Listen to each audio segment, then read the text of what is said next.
दोस्तों आज मैं आपको आईआईटी वाले बाबा के वायरल होने का राज बताता हूँ। आज मैं कुछ ऐसी चीजें बताने वाला हूँ जो इससे पहले आप कल्पना तक नहीं किए होंगे। दोस्तों हमारे देश में बहुत से ऐसे लोग हैं जो धर्म के नाम पर वेशभूषा बदलकर लोगों के साथ फ्रॉड करते हैं, लेकिन ऐसे लोग भी है जो पैसे का कोई महत्व नहीं देते। उनको बस सच्ची साधना से मतलब है।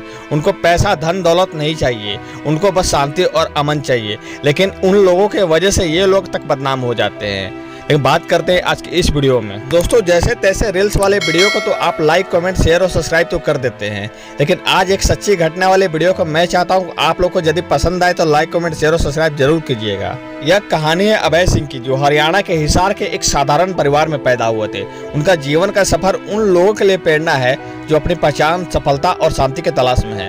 अभय कभी एक होनहार इंजीनियर थे जिन्होंने आईआईटी बॉम्बे से पढ़ाई की और कनाडा में एक अच्छी नौकरी भी की, लेकिन उनके दिल में एक ही सवाल था, क्या यही जीवन है?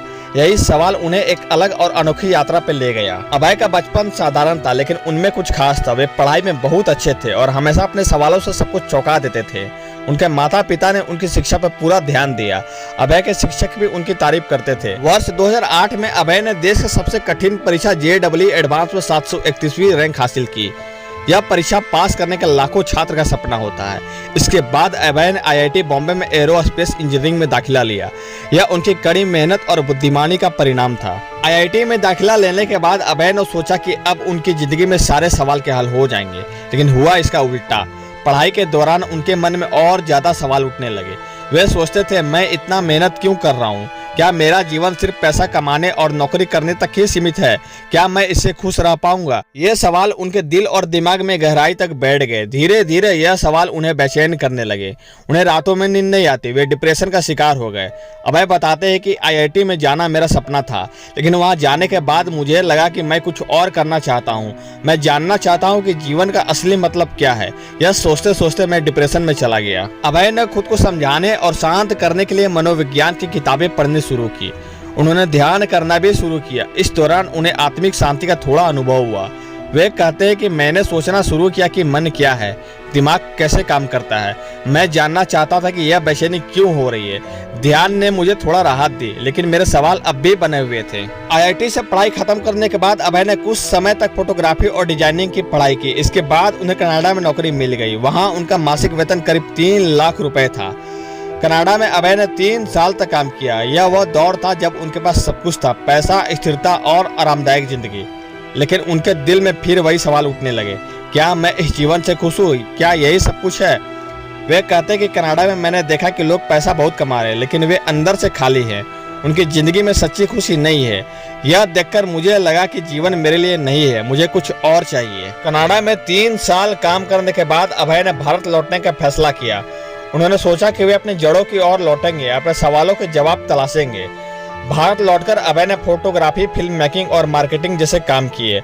उन्होंने अलग अलग जगहों की यात्रा की, ध्यान करना भी जारी रखा, लेकिन इस दौरान उन्हें महसूस किया कि उनका असली उद्देश्य आत्मिक शांति और ज्ञान प्राप्त करना है। अभय के इस बदलाव को उनके परिवार और दोस्तों ने समझने से इनकार कर दिया। उनके माता पिता को लगा कि अभय अपनी जिंदगी बर्बाद कर रहे हैं। वे बताते हैं कि मेरे घर वालों को लगा कि मैं पागल हो गया हूँ। वे सोचते थे कि मैं गुफा में जाकर बाबा बन जाऊंगा, लेकिन मैंने उनसे कहा कि यह मेरी यात्रा है, मुझे खुद को समझने का मौका दो। अभय के इस फैसले से उनका परिवार और समाज नाराज हो गया, लेकिन उन्होंने किसी की परवाह नहीं की और फिर अभय अपनी आत्मिक यात्रा की ओर निकल पड़े। अपनी आत्मिक यात्रा में अभय काशी पहुंचे।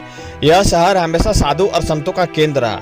यहाँ उनकी मुलाकात बाबा सोमेश्वर पुरी से हुई, जो खुद इंडियन एयरफोर्स में एरियल फोटोग्राफर रह चुके थे। बाबा सोमेश्वर पुरी ने अभय को जूना अखाड़ा और अघोरियों से मिलवाया। बाबा सोमेश्वर पुरी ने कहा कि अभय असाधारण है, वे जीवन के गहरे सवालों की खोज रहे हैं। मैं उन्हें एक बड़े संत के रूप में देखता हूँ। आज अभय महाकुंभ में एक साधु के रूप में रह रहे हैं। उन्होंने अपनी भौतिक पहचान पूरी तरह छोड़ दी। उनका कहना है कि वे अब नो बॉडी बनना चाहते हैं। वे कहते हैं कि मेरा मकसद किसी की पहचान को पाना नहीं, मैं खुद को मुक्त करना चाहता हूँ। अब मैं सिर्फ साधना और ध्यान में अपना समय बिताना चाहता हूँ। अभय की कहानी हमें सिखाती है कि असली खुशी और शांति पैसों और भौतिक चीजों में नहीं। वे कहते हैं कि जीवन का असली उद्देश्य आत्मज्ञान। जब तक हम अपने मन की नहीं सुनेंगे, हम सच्ची खुशी महसूस नहीं कर सकते। मैं खुश हूँ कि मैं इस यात्रा को चुना हूँ। अभय की इस यात्रा से हमें कुछ महत्वपूर्ण चीजें भी सीखने को मिलती है। आइए जानते हैं। पहला है, सच्ची खुशी बाहरी चीजों में नहीं बल्कि आत्मिक शांति में है। अभय ने एक शानदार करियर, अच्छी नौकरी और भौतिक सुखों को छोड़कर आत्मिक शांति और आत्मज्ञान की राह चुनी। यह सिखाता है कि पैसा, सफलता और भौतिक वस्तुएं जीवन में असली खुशी नहीं ला सकती। असली खुशी तभी मिलती है जब हम अपने मन और आत्मा को शांति प्रदान करते हैं। दूसरा है अपने दिल की सुनना और जीवन का उद्देश्य को समझना। समाज और परिवार के दबाव के बावजूद अभय ने अपने मन की सुनी और उस राह पे चले गए जो उनके लिए सही था। यह सिखाता है कि हमें अपने जीवन को, उद्देश्य को पहचानना चाहिए और अपने दिल की सुननी चाहिए। तीसरा है सवाल करना सफलता की कुंजी है। अभय की यात्रा सवालों से शुरू हुई। मैं कौन हूँ?